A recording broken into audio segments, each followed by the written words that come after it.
Hi ಎಲ್ಲರಿಗೂ ನಮಸ್ಕಾರ. ಈ ವಿಡಿಯೋದಲ್ಲಿ ನಾವು ಒಂದು ಕಥೆಯ ಮೂಲಕ ಇಂಗ್ಲಿಷ್ ಕಲಿಯೋಣ. ಸುಲಭವಾಗಿ ಕಲಿಯಲು ಒಂದು ಕಥೆಯ ಕನ್ನಡ ವಾಕ್ಯಗಳನ್ನು ಅಥವಾ ಒಂದು ಫ್ರೇಸನ್ನು ಕೊಟ್ಟಿರ್ತೀನಿ. ನಂತರ ಅದನ್ನು ಇಂಗ್ಲೀಷ್ಗೆ ಟ್ರಾನ್ಸ್ಲೇಟ್ ಮಾಡಿ ಹೇಳ್ತೀನಿ. ಸೊ ಇದು ನಿಮ್ಮ ವೊಕ್ಯಾಬ್ಯುಲರಿ ಬಿಲ್ಡ್ ಮಾಡಲು ಸಹಾಯ ಮಾಡುತ್ತೆ. So let's start the video.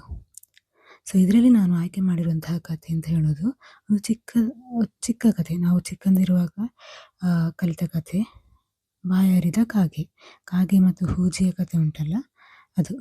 So ಅದರ ಇಂಗ್ಲೀಷ್ ವರ್ಡ್ ಅಂತ ಹೇಳೋದು ಥರ್ಸ್ಟಿ ಕ್ರೋ.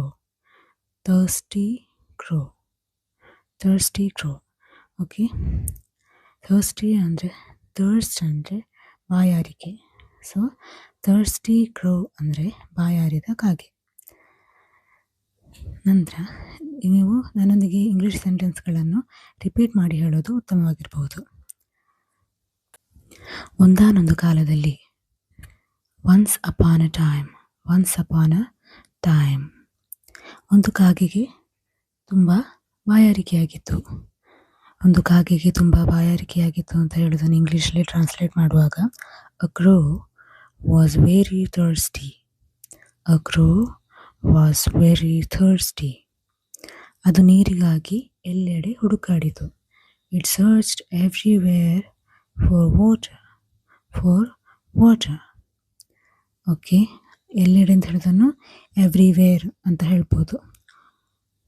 ನೀರು ನಿಮಗೆ ಗೊತ್ತುಂಟಲ್ಲ, ವಾಟರ್. ಕೊನೆಗೆ ಅದಕ್ಕೆ ಒಂದು ಮಡಕೆ ಕಾಣಿಸಿತು. Finally it saw a pot.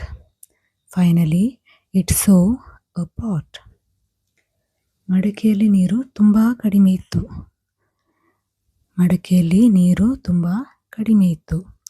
There was very little water in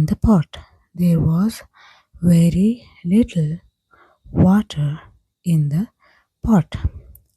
ಕಾಗೆಯ ಕೊಕ್ಕು ನೀರನ್ನು ತಲುಪಲು ಸಾಧ್ಯವಾಗಲಿಲ್ಲ.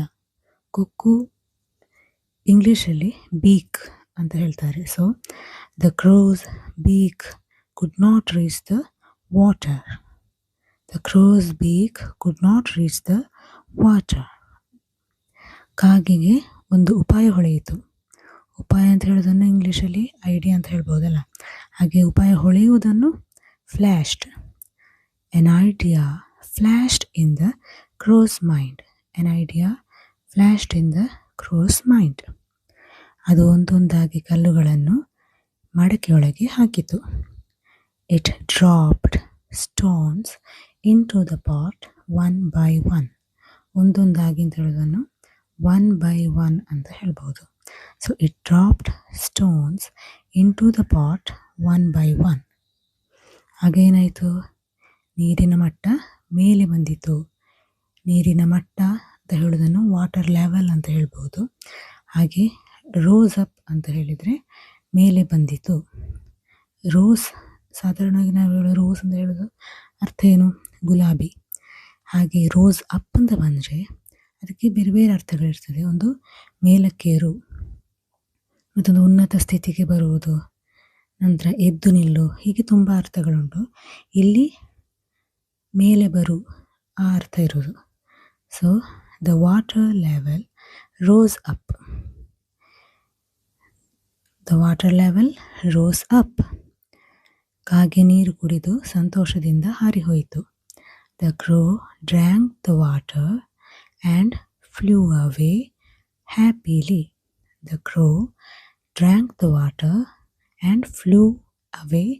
ಹ್ಯಾಪಿಲಿ. ಸೊ ಇದರ ಕಥೆಯ ನೀತಿ ಅಂತ ಹೇಳೋದು, ಅಥವಾ ಮೋರಲ್ ಆಫ್ ದ ಸ್ಟೋರಿ ಅಂತ ಹೇಳ್ತಾರೆ. ನೀತಿಯನ್ನು ಮೋರಲ್ ಆಫ್ ದ ಸ್ಟೋರಿ ಅಂತ ಹೇಳ್ತಾರೆ. So where there is a will there is a way. ಕನ್ನಡದಲ್ಲಿ ಎಲ್ಲಿ ಛಲವಿದೆಯೋ ಅಲ್ಲಿ ದಾರಿ ಇದೆ. ಛಲ ಅಥವಾ ಹಠ ಯಾರು ಮಾಡ್ತಾರೆ ಯಾವುದಕ್ಕೆ ಅಂತ, ನಾವೊಂದು ಯಾವುದನ್ನಾದರೂ ಸಾಧಿಸಬೇಕಾದ್ರೆ ಅದರಲ್ಲಿ ಹಠ ಅಥವಾ ಛಲ ಇರಬೇಕು. ಸೊ ನಮಗೆ ಛಲ ಇದ್ದರೆ ಅದಕ್ಕೆ ಏನಾದರೂ ಒಂದು ದಾರಿಯನ್ನು ಕಂಡು ಹುಡುಕ್ತೇವೆ. ಇಲ್ಲಿ ಈಗ ಕಾಗೆ ಅದಕ್ಕೆ ಬಾಯಾರಿತ್ತು. ಸೊ ಏನಾದರೂ ಮಾಡಿ ನೀರು ಕುಡಿಬೇಕು ಅಂತ ಇತ್ತು. ಸೊ ಅದು ಒಂದು ದಾರಿಯನ್ನು ಕಂಡುಕೊಂಡಿತು ಅಲ್ವಾ. ಸೊ ಇದನ್ನು ಇಂಗ್ಲೀಷಲ್ಲಿ ಹೇಳುವಾಗ where there is a will there is a way. ಇಲ್ಲಿ ಬಂದಿರುವ ವಿಲ್ ಅಂತ ಹೇಳೋದ್ರ ಅರ್ಥ ಫ್ಯೂಚರ್ ಟೆನ್ಸಲ್ಲಿ ಯೂಸ್ ಮಾಡುವಂತಹ ವಿಲ್ ಅಲ್ಲ. ಅಂದರೆ I will go, I will come, ಹೀಗೆ ನಾವು ಫ್ಯೂಚರ್ ಟೆನ್ಸ್ಗಾಗಿ ವಿಲ್ಲನ್ನು ಯೂಸ್ ಮಾಡ್ತೇವೆ. ಇಲ್ಲಿದರ ಅರ್ಥ ಅಂತ ಹೇಳೋದು ವಿಲ್ ಪವರ್ ಅಥವಾ ಡಿಟರ್ಮಿನೇಷನ್ ಅಂತ ಆಗಿದೆ. So where there is a will, ಎಲ್ಲಿ ಛಲ ಇದೆಯೋ ದೇರ್ ಇಸ್ ಎ ವೇ, ಅಲ್ಲಿ ದಾರಿ ಇದೆ. ನೆಕ್ಸ್ಟ್ ಎರಡನೇ ರೀತಿಯಾಗಿ ನಮಗೆ ಹೇಳಬಹುದಾದ್ದು ಅಗತ್ಯವು ಆವಿಷ್ಕಾರದ ತಾಯಿ. ಅಂದರೆ necessity is the mother of invention.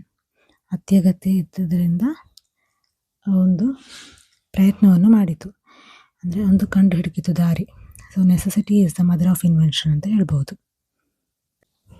ಇನ್ನು ಒಂದು ಪೂರ್ತಿ ಕಥೆಯನ್ನು ಇಂಗ್ಲೀಷ್ನಲ್ಲಿ ನನ್ನೊಂದಿಗೆ ಹೇಳಿ ಪ್ರಾಕ್ಟೀಸ್ ಮಾಡಿ. Thirsty crow. Once upon a time, a crow was very thirsty. It searched everywhere for water. Finally, it saw a pot. There was very little water in the pot. The crow's beak could not reach the water. An idea flashed in the crow's mind. It dropped stones into the pot one by one. The water level rose up. The crow drank the water and flew away happily. Moral of the story: where there is a will, there is a way. ಮತ್ತು necessity is the mother of invention. ಕೊನೆಗೆ ಒಂದು activity, ಇಲ್ಲಿ ಸ್ಕ್ರೀನಲ್ಲಿ ಕೆಲವು ಪದಗಳನ್ನು ಕೊಟ್ಟಿರ್ತೀನಿ ಕನ್ನಡ, ಅದರ English ವರ್ಡ್ಸನ್ನು ನೀವು